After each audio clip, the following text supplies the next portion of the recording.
The purpose of this recording is to demonstrate the steps to do the e-signature approval of the master TAS process from a product manager's perspective. When you first come to data, you'll need to go to the Approvals tab up the top of the screen. I'm going to create a new approval request. So my information will already be, data will already know who I am, and what I'm going to do now is select my skills point. So you'll need to choose your skills point. For this demonstration purposes, we're going to use ETG, and please, at any time you want to test the system, use ETG as well for testing. So I'm going to select ETG. Next thing I need to do is actually select the schema I want. In this case, it's the MTAS schema. Now I'm going to assign people to the different roles. In this case, I'm going to assign myself because I'm the product manager. So I'll just find myself in the system. There I am, and I'm going to assign Marcus as the senior manager PDS for this scenario, and I'll assign myself again as the head of skills point in this case. So I'll just assign those users to the role. You don't have to put all the name in. As soon as you start put some of the name in and do search, you'll find that it'll come up. What I'm going to do now is add the resource ID. So the resource ID for this example is this. If you have any trouble with knowing what to name your document, there's a naming convention there, but Marcus might make a comment around the document itself. Yep, so the resource ID is generally in the footer of the master TAS, so hopefully you've already assigned a resource ID, but when you get to the approval step, it's really important to make sure that your master TAS has the correct file name, the correct resource ID, and the correct versioning, so refer to that product naming convention. Okay, thank you. Now I've put all the required information in. I'm going to now upload the MTAS document that I need for this workflow. For this example, I've got a version 1 here, so I'm just going to upload that document, and we'll now see there's the full details of the information of the people assigned to the workflow, the additional comments that I made, and that's the actual document for the workflow. So I'm going to submit approval request. What will happen in the background, I'll get the message that successfully added 3 approvers.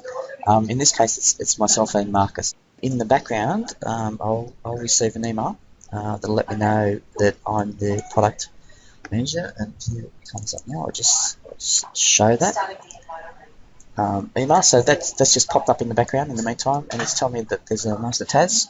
It's been initiated by myself, and it's ready for review. If I was to right-click on that document and copy the hyperlink, I could then paste that into the Chrome or the Safari or the Firefox browsers to view. It's better to use these browsers. Don't just click on it in Outlook because it'll open the IE and you may experience some issues.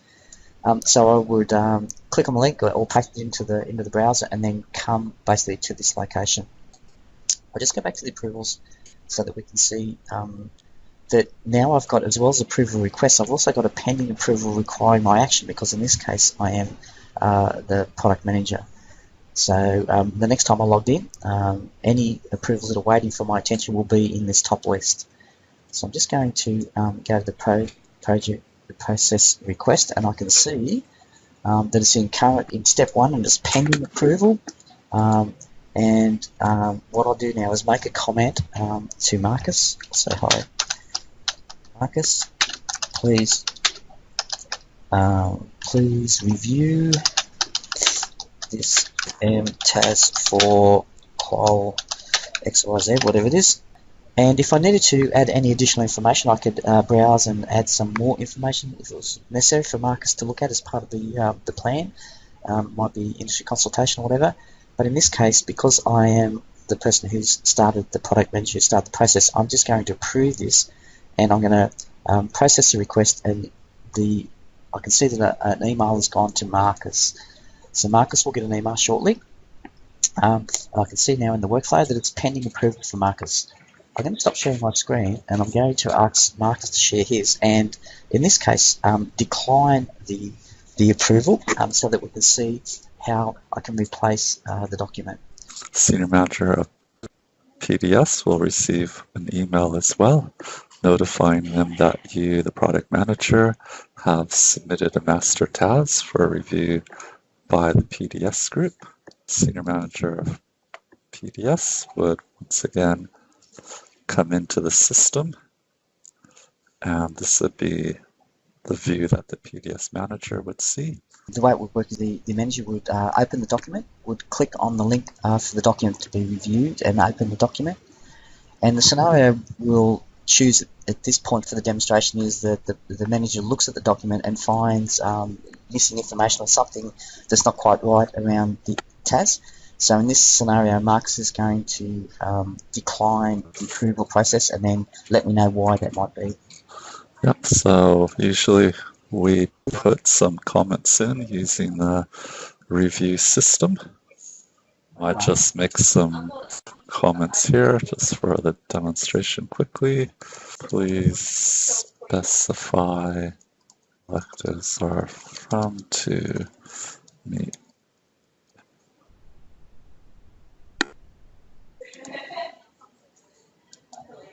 All right, and I will just say, sorry, cannot approve, please see MTAS review comments.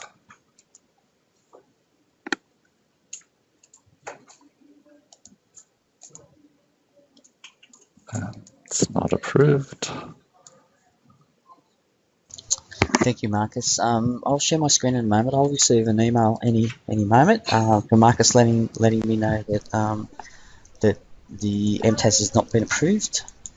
And yes, I've received an email from Marcus now. In this case, you'll notice that there's a red line around the email, which lets me know that I can tell straight away that this has not been approved, and it tells me that the TAS has been unsuccessful.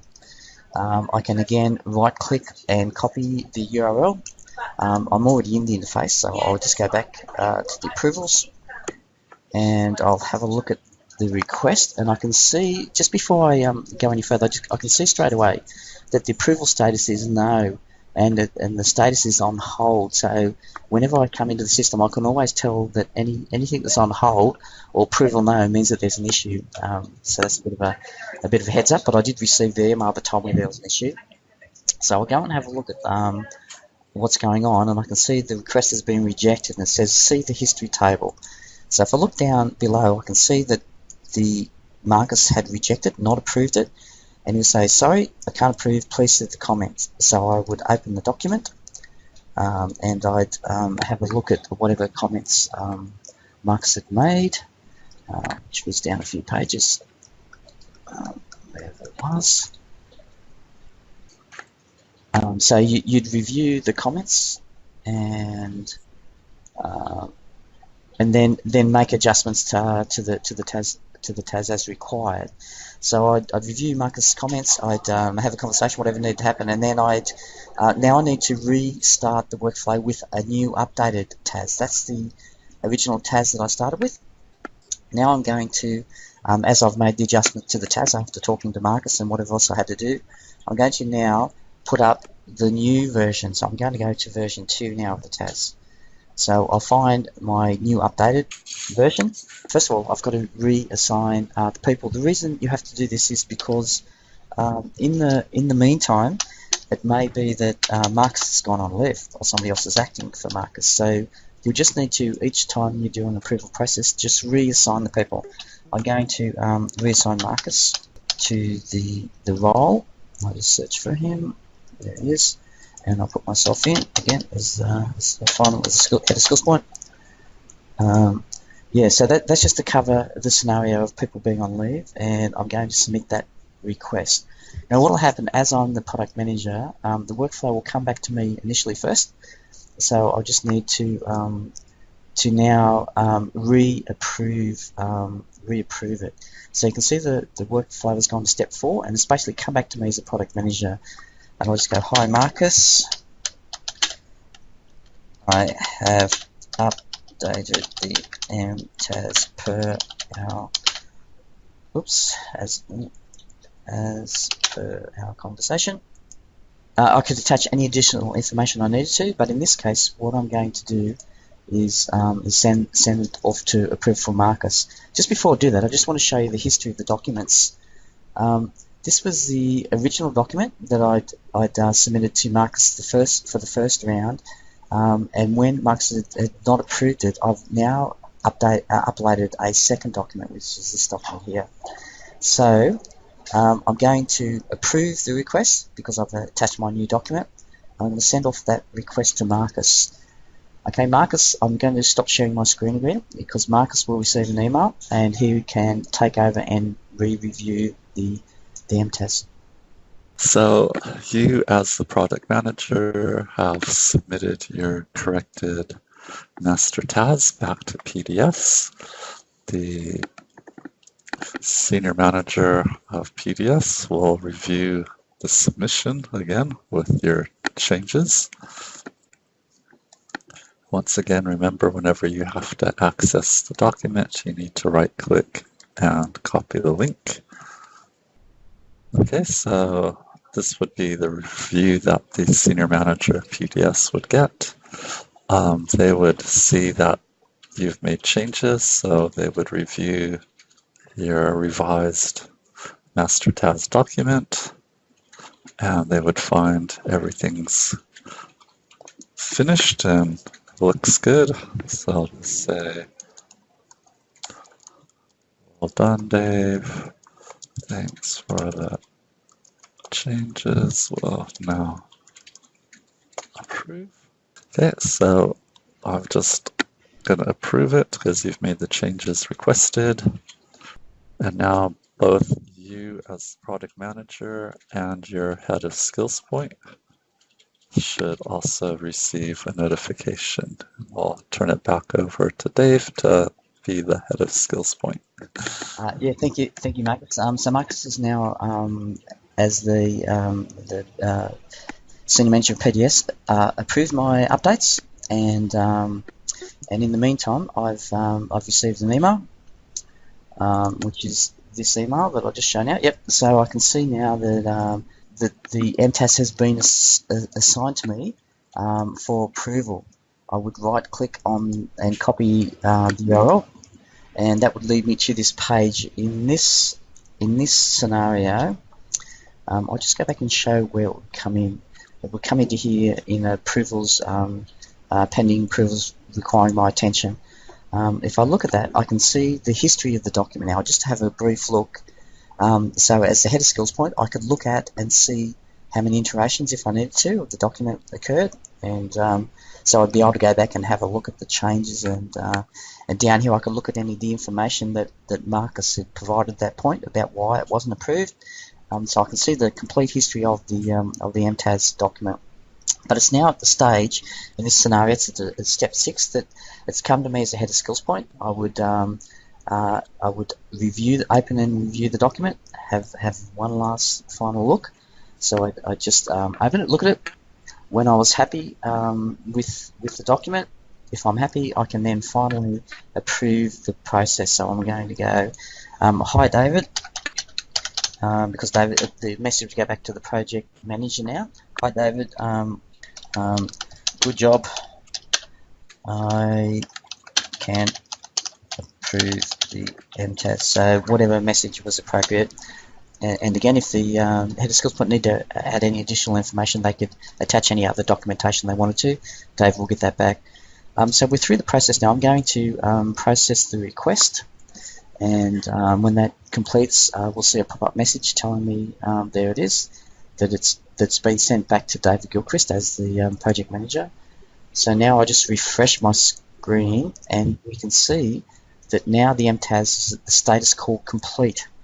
That means that it's been through however many steps it's been through, and it was not approved at one time, but now it is complete. So if I go back to the approvals and we look at the status here, we'll notice that currently there's one approval that's pending, so there's something waiting to be done. But this particular MTAS now is at the status called complete. I can see by looking at the request that it took 6 steps to do that, because there was a not approved. It could happen any number of steps that are required to approve it, but the final outcome is that we now have the MTAS document, this document, that we can now put back onto our transfer folder on our SharePoint. So the product manager would get the document from this workflow, because remember that there could be a number of documents. We just need to get the last document in the workflow. That's the one that needs to go onto the transfer folder on the SharePoint and into a color.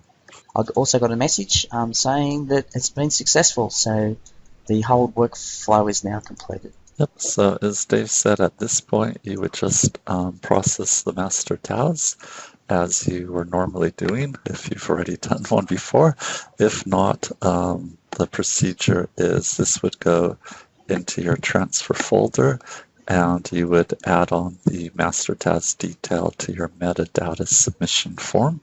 And when you've got the master TAS completed, your industry engagement records and any other artifacts, they would all go into your transfer folder.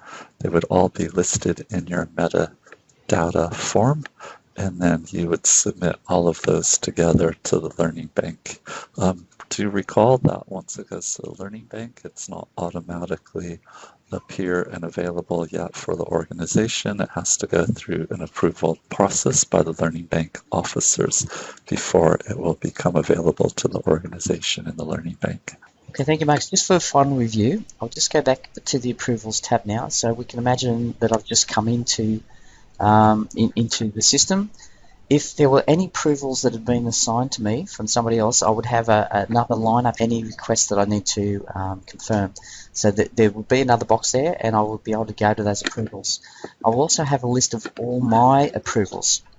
There's a few filters I just want to talk about very quickly. If I want to search, I can either search for all approvals, or I can search for status of approvals, so any approvals that are complete, for example.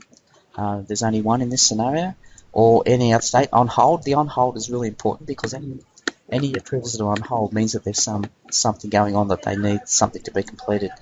And also obviously pending, so I know that there's one pending. The other thing, I can search from my skills point, so you'll be able to search from your skills point as well.